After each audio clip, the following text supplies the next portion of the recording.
Welcome to the Women of Color TV. And we are so excited. This is the 28th year for this conference. And I'm telling you, this place is full here in Detroit. We have so many folks doing some wonderful things, as we have here on this show this morning. Would you all please give us your name and your title and your company?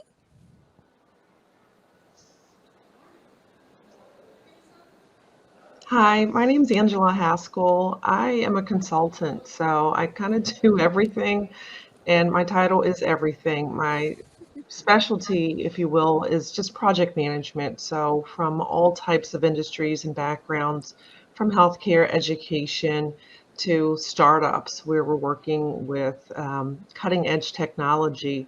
I live in Maryland, and my background is I am truly a STEM advocate. I have a computer science degree, and from that, I've ventured into consulting and found my home. So I absolutely love what I do. Currently in the process of setting up a nonprofit board in Baltimore. So excited for what's to come. Outstanding. Next. Good morning, everybody. I am Dr. Darla Bishop, and I currently work as my main gig, and you'll hear more about that, I'm sure, as we discuss, as a director at a health insurance company, Mara Healthcare Tots here in Washington, D.C. But I am a native Detroiter, and so love to see that you are in my hometown. All right. So happy to be with you this morning from Washington, D.C. Outstanding. So you have to come next year. Okay, Next. we're it, Marsha. Oh, great. Okay, We're it. fine. So let's talk about your careers and what made you both decide that you wanted to go in the direction that you chose. Yeah, I can go first with that. I actually wanted to be a communication major, honestly, Marcia. My parents showed me some numbers, and I currently work with data and numbers with the National Science Foundation. So I've always stayed close to that, ironically, but they showed me salaries, and my mom was pretty adamant about you're going to need to support yourself. So once I saw the writing and the numbers, it was pretty clear I didn't want a field or major in communication. So I ventured into engineering, and that landed me into computer science. So haven't looked back. It is definitely not for the faint. And it's definitely a lifetime of learning because technology changes, people change, Yes. and it's one bumpy roller coaster. So I enjoy it. It works for me. And so when you look at making these moves from one career to the next, is it difficult to make those adjustments when some of the work that you're doing is so different? Yeah, good question. I don't think that it's hard for me. I will share, Darla and I are in a social media networking group, and I think we both observe how challenging it is. And I'm talking about 15, 20,000 women Wow. who have constant struggles every day. What I will Mm. say is when you walk in your calling, it is not challenging. When you have the right foundation and you have the right support, and you sacrifice because you have to Mhm. learn and you can't just learn and get C's. School doesn't end when you graduate. So even in your career, for me, I've always strived to have A's and excellence and be better than my best. That's my motto for my kids. Oh, I Better, like that. Better than my better or best. best, right? So it is fun. You do learn, and when you reach a wall, that's a growth moment for me. That's an opportunity Mhm. for me to look at myself and say, hey, I don't know everything, or I need to work on my relationship building skills, or I need to open a book and figure out what AI is or what cybersecurity is and really strengthen my backbone, which is my, bag of tricks. But I think for others, they get static in their thinking and in their learning and in their communication. And COVID threw us a loop. A lot of people forgot Mhm. how to network, forgot what the key to success is in this field. And it's not getting an interview, it's building relationships. And so Yes. many have lost sight of that and really struggle. And that's what I observe on a regular. But it's not Mhm. hard when you walk in your calling. Oh, and that's real serious when you even realize that you have a calling, because too often we don't even know. We haven't taken the time to really explore what we've done, where we're going. And sometimes you have to really, I use it like this: I have to find a corner and just sequester myself to really get centered, because there's a lot of outside noise, right? Darla, how do you move through your day to day? How do you manage um, multiple things within your career and your home life? So the good news about having had to do a lot of things to get out of Detroit, I love my city, but where I was living wasn't necessarily the most wonderful environment. I had some fantastic adults in my life who introduced me to DAPSET, yeah, the Detroit Area Pre-College Engineering Program. And so when I was in high school, that allowed me to get exposure to college, get exposure to various careers in STEM, and allowed me to even go away over a summer and spend time on a college campus, something that I knew I wanted to do, but didn't know how I would get there. And so, what has been amazing about having to navigate from an early age is you get really good at it, right? It becomes something you're good at. And so now I happen to be a military spouse, which means that I'm not even in control over where I live and how long Right. I live there. And so Right. I get to practice, right? You can see I've done a lot of work on reframing, right? Like I get to have a lot of practice at networking at, okay, if we're moving to a new city, a new state, a new country, which we haven't had to do yet, but life is long. Who do I know there? Who do I know who knows someone who might be there so that I can start to build a professional network? If I don't know anyone, could I use social networking like how I found Angela through, affinity groups on Facebook, on LinkedIn, on Fishbowl, on all of these other sites, right? How can I find my people, or at least find some people who may end up being my people?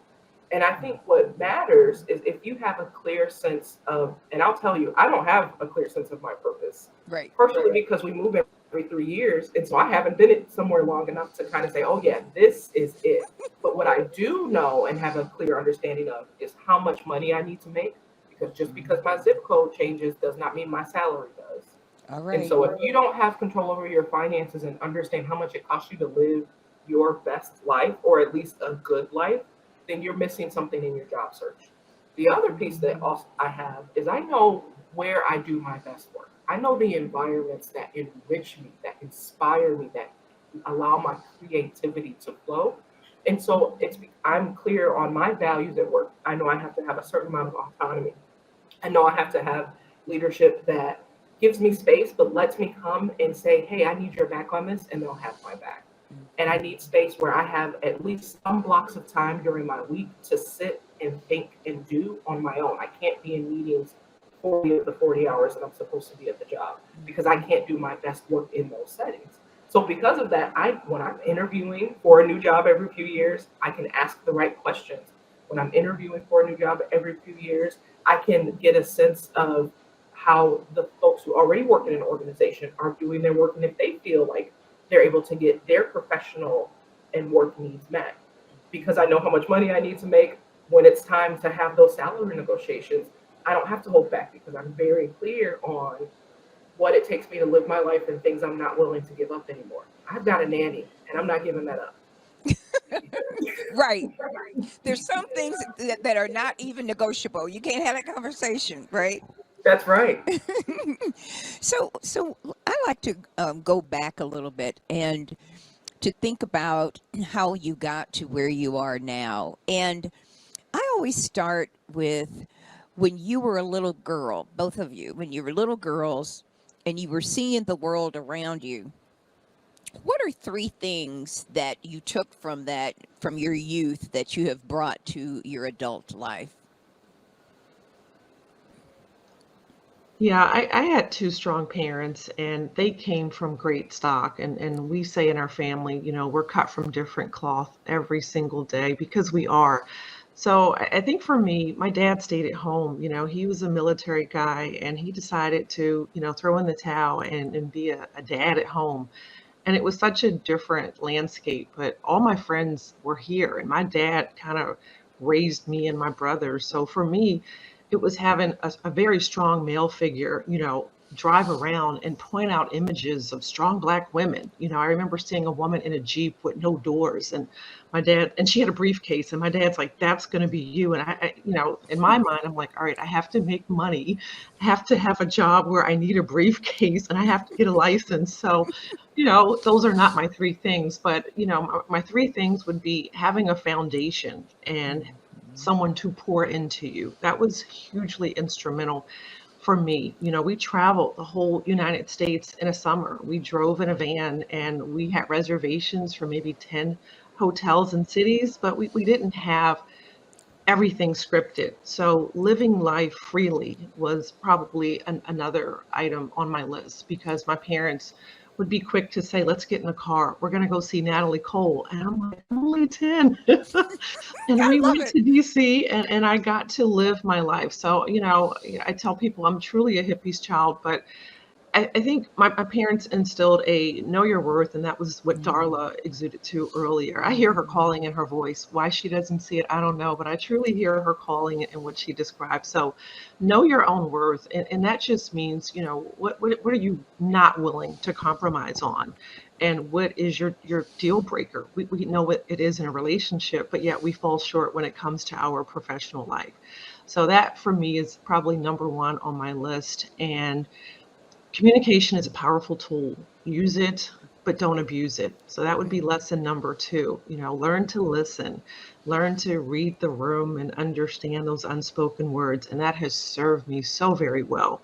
I have gotten scholarships, and, I was a C student in high school, and Princeton, recruited me, and Yale, and I had a full scholarship to Tuskegee, not because of my grades, but because I was so good at listening and communicating and relating to people. So I learned that super early, as example from my parents. And then I think the third thing, honestly, for me would just be to walk in humility.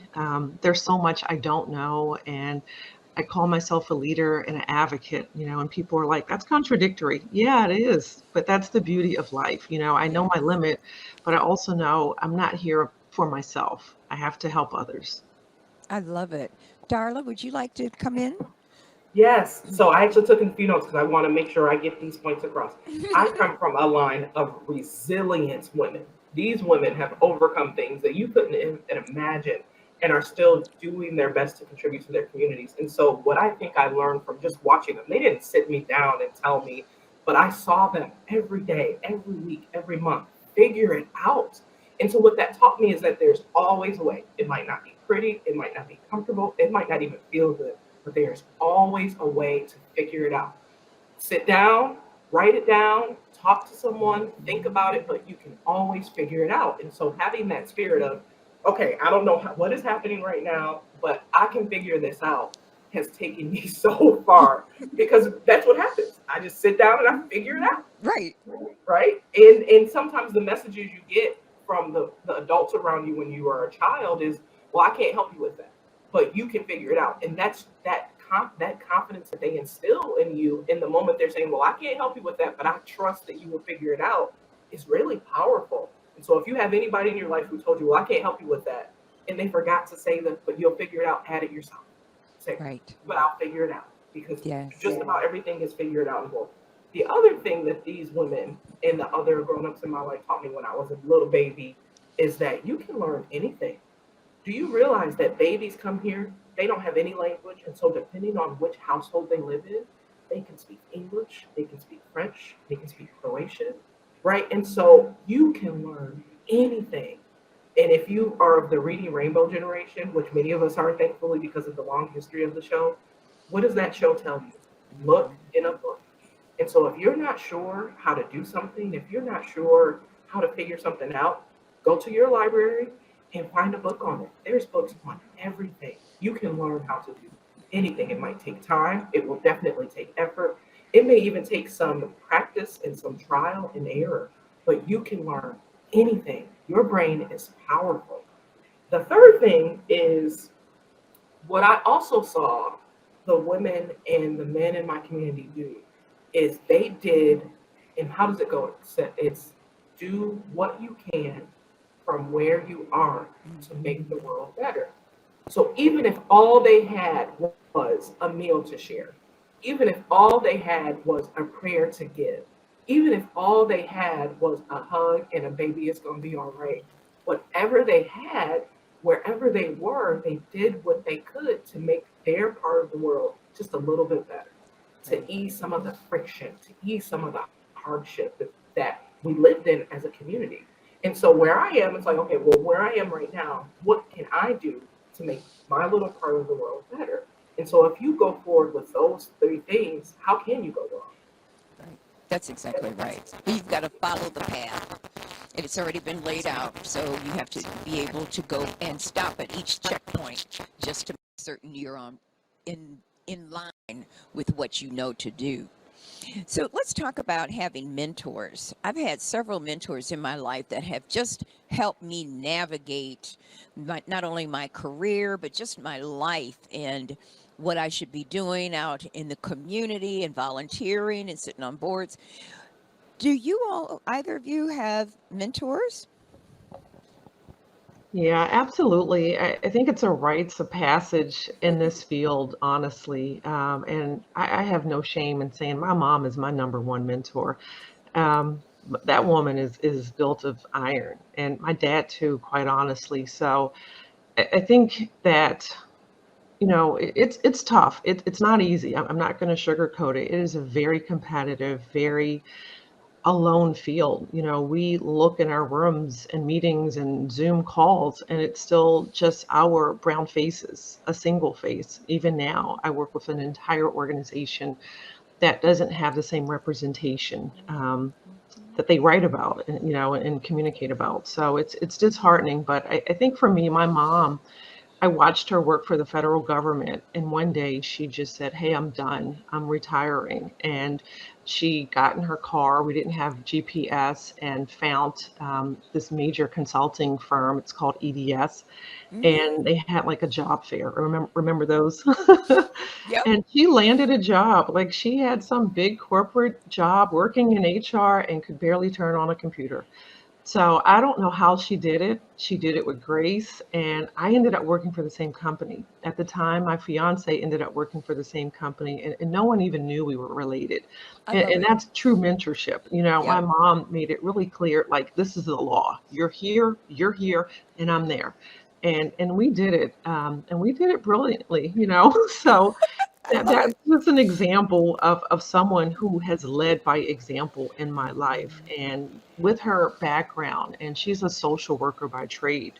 So with her background, every difficult moment, I've come to her. Some days she's given me a book and, like Darla said, a hug, and said, "I'll know you will figure it out." And I've had some very difficult days. And I will honestly say she's planted people in my life. My aunts are my other moms, and she's given me access to people through helping me pick the right schools, to helping me choose the right classes and look at professors who Mhm. she knew because those are her peers. So all along my way, I've had guidance and someone steering a bigger ship unknown to me that has really shaped me as a mom, as a woman, and as a professional. And for that, I'm thankful for that mentor in her. And then I think inside of our workplace and inside of these networks that we build, there's a natural synergy you'll find with people. And the difference is some people take advantage of it,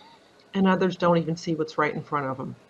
So I've been very Yeah. keen in paying attention to everything. And when I found someone who fit the bill, I didn't go and say, "Hey, you're my mentor. I need some help."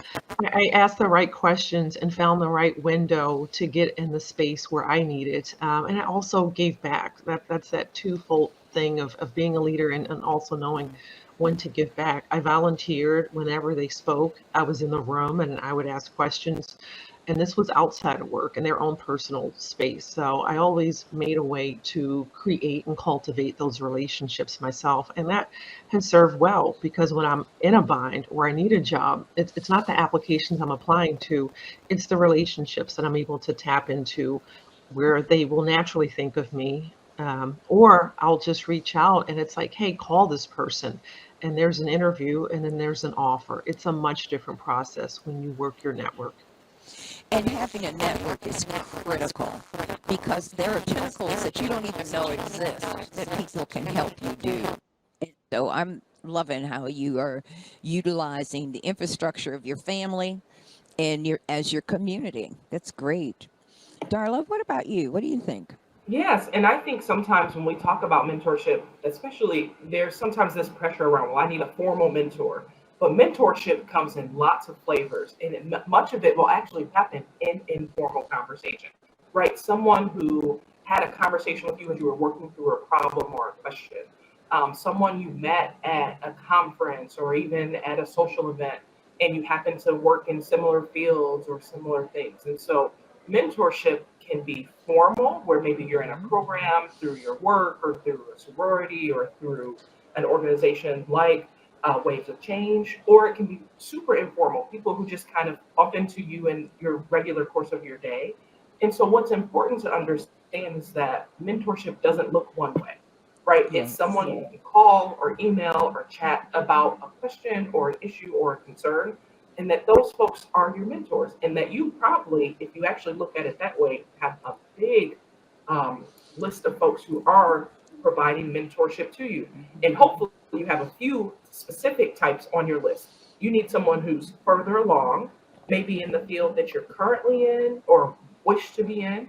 You need someone who's young. You need a young person in your mentorship, someone who can talk to you about how TikTok works and what types of things they're seeing and what people are talking about, right? You need someone who's at least 10, 15, 20 years younger than you in your circle. And they may see you as a mentor, not realizing that you're getting more from them than you That's could ever exactly get, right. Right. right? Right. Yeah. And you also need some folks who you know, that friend who you can call and say, do you know what these people did to me at work? Who has nothing to do with your career, who has nothing to do with your field, but who can be that sounding board for the interpersonal stuff that comes up at work, right? Like, am I the crazy one? Am I right in reading this? You know, Right. Is that what I really see? is Right. this really, can you believe that's what they said, or am I tripping? Right? You need someone who can you can kind of call and say, okay, this happened at work. Help me unpack it because you know me as a person, and so you know that me, and work me. I don't have energy to be different me. So there's some commonality with work me and me. It's real overlapped. But you know, you're absolutely right. I have some folks around me that now they're calling me auntie. And you know, when they when this lady started calling me auntie, and I said, "What does that mean? I mean, I'm not related to you." She said, "No, that's what the new slang that you're now part of our community." And I said, "Oh, okay. Just make sure you just bring me up to speed." But it's so wonderful because they're in their 20s and 30s and doing incredible work. And I highly respect them and what they're doing. And they're literally being out in the community, changing the trajectory of some of these young people's lives. So, you know, I think that relationships don't have to have a number around them. They just have to have love and concern about you. How do we look at moving forward with all the things that are happening in STEM and STEAM, and how do we, as women of color, find our niche? What is it that we should be doing as we start to change or look for change in our career path? Yeah, I think that's a really great question, Marcia. Honestly, my experience is we have to get ahead of the change. We have to be aware. We have to be working with the youth. We have to work with educators. We really have to get in the trenches or get connected to those who are and really get ahead of it. AI is not new. It is 1000% not new. Maybe we Right. called it something different. You know, my daughter said, well, Google's AI. I can get answers from Google. You're 1000% right. And she's 12. So we've had apps that help create and help us visualize, you know, these room finders. Let's create your room. So AI is not new. It's just a different name, right? And I think we struggle because we are behind the curve and we're always playing catch up. Um, we have to start creating, and we've got some phenomenal conferences like yours that are paving the way to connecting us, making the right connections, learning who all the movers and shakers are outside of our little box. And COVID put us in a really big box. So we're Yes. now coming out of these boxes and things are no longer 100% virtual or hybrid, whatever that means these days.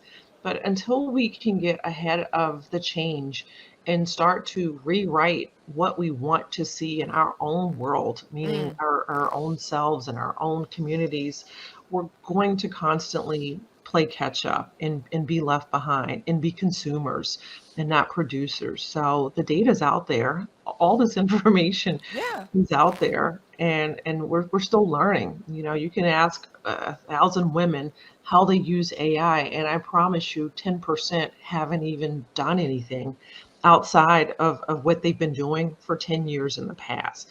So it's really that losing that fear, embracing the change, and really investing in yourself and becoming a lifetime learner. And that's huge. Just what you said, put an exclamation, a couple of those exclamation points, lifetime learning. It doesn't matter your age. Right. You really need to be looking at all of the world around you and taking from it and learning from it and experiencing it. Sometimes we get so caught up in our one little silo that we forget that there are other silos that we can intersect with. Do Yeah, and you? we have to differentiate ourselves. So I think that is the key for women of color. If you are vanilla in everything that you do, and I can swap your name out and put someone else's name in, you won't get the interview. You won't grow in your field, and you're not even going to get the offer because you haven't even passed that first gate. So when you can really define yourself, you know, Darla, the scientist, who excels at A, B, C, and D, then we've got a nugget. We've got a diamond in the rough. And until we really do, like I'm taking a cloud class right now, a digital cloud learning class. I have no Oh, what desire is that? Well, first to of all, what put, is it? well, you know, it's what we're doing now. We're on a platform that likely has servers stored somewhere in the cloud because this is a virtual platform and this is available and could be a live stream immediately. So none of us had to download anything. None of this lives on my computer. So therefore, it's got some semblance of cloud. And that's a hot technology. Before, when we all bought computers or our parents, we had to look at how much space am I going to get? How big is that storage? And how much can I occupy with all the pictures and videos and word processing that I do? But those days are kind of over. Yeah.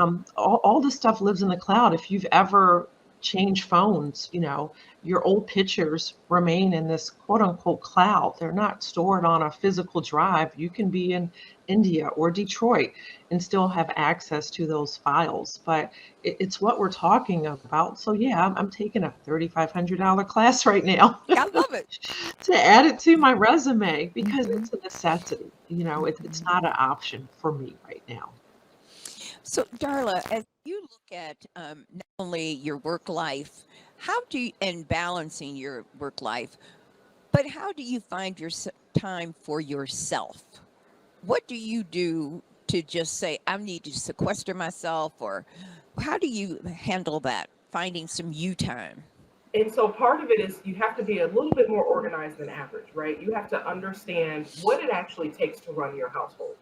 Now, because I had a single mom, I saw her do all the stuff. So I kind of know all the stuff, even if I have a partner that I can get some of the stuff to, right? Mhm. So I know what it takes to run my household. I know the trash has to go out on a certain day. I know if we don't grocery shop by this day of the week, then it's hard to cook for the family.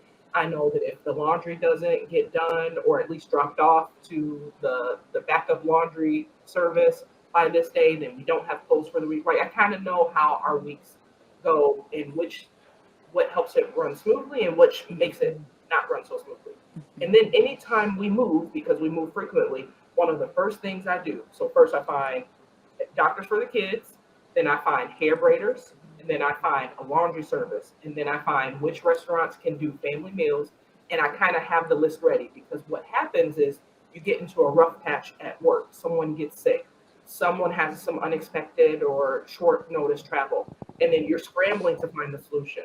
So what I do is whenever we move to a new place is I create my list of helpers. What can I outsource this week? Do I have a cleaning service I can call in and say, hey, I just need you to clean this house up. My mom's coming to visit. She can't see this house like this. Do I have a few babysitters in the rotation so that if we have the opportunity to go to dinner with some friends who are in town unexpectedly, can I call someone and say, hey, can you come watch the kids for 2 or 3 hours so we can have that, right? So find your helpers and have them on the list. Even if you don't think you'll ever need a laundry service, even if you don't ever think you'll have somebody to come clean your own house, because I can clean my own house. If you have a few phone numbers so that when you need to solve the problem, you're not searching and then vetting, you've already done the vetting, that helps you to call in and tag in. And that's what happens when many of us were advised, well, go to school, go get your life. You don't have to stay home, right? That's what I was advised. But when you're not home, that means you don't have a village, which means you got to build it yourself. Oh, that's huge. You don't have a village. And that is really huge. I mean, I lived in a lot of different places, and that was what I needed to do when I moved. Wherever I moved to, it's how do I find my village and where do I start to identify those people that I can count on. So, Angela, do you have a village? You know, I'm smiling because that's what Darla just said. She's getting ahead of the curve.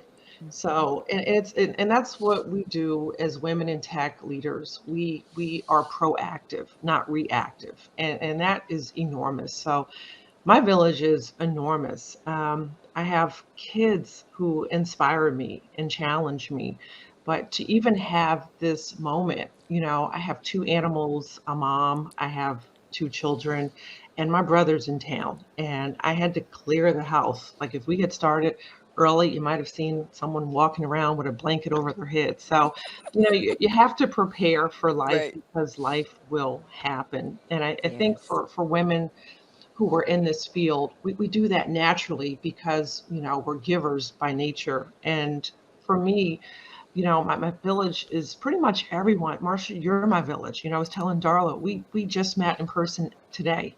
And we met through my sister who had an energy with Marcia, and she passed the phone. Like literally, it's like a freak thing. Marcia said STEM. My sister heard STEM. Like that's all my sister talks about. And now here we are Right. connected. I promise you, you And it's can't forever, you know you that, can't make right? this stuff up. Yep. And I heard a speaker once. This was a long time when I worked in startup in Palo Alto, and the speaker said, she said, "I'll show you a great leader if you let me show you their house." And I promise you, a great leader is meticulous and they have an organized house and they have a calendar or a board or some chart where they can measure. I'm just going to give you a little peek. You see my stickies on that board? Yes. And that's how we know what tasks are remaining. It's too many, quite honestly, for a Saturday. But that's how I share my world with my kids. Hey, stickies are easy. My words are harsh. So I'll write it and not speak it, but they know before midnight, those stickies are gone, you know? So that's just one form of how I organize chores and work for my kids inside of our home. There are things that have to get done. The orange are important, the pink are not. So they know the color I system love and it's as color coded. well. I love it. I love it. I know it's crazy, but I think for me, you know, my biggest village would be the people I spend the most time with. Those are my work Yeah. people, right? And Darla mentioned this earlier. You know, when you're interviewing, you got to make sure it's a good fit. You have to make sure they're going to hear me, I'm going to be heard, and I'm going to like you. And that's what I tell people. They're not trying to interview for people who can do the job. Anyone can do the job. Right. They're trying to interview people who they like and want to enjoy working with. And once you figure that out, yeah, your village will support you. And And you there's, know, it, Marsha, it I have is. to Go add one ahead. thing Go here ahead. is I think sometimes as Black women, as women of color, we feel like we have to have the answers, but we don't actually. But if we can get really good at asking questions, that's where the magic happens. And it's okay if we don't have all the answers, but if you get really skilled at asking questions in any of Yes. these settings, that is where the magic happens.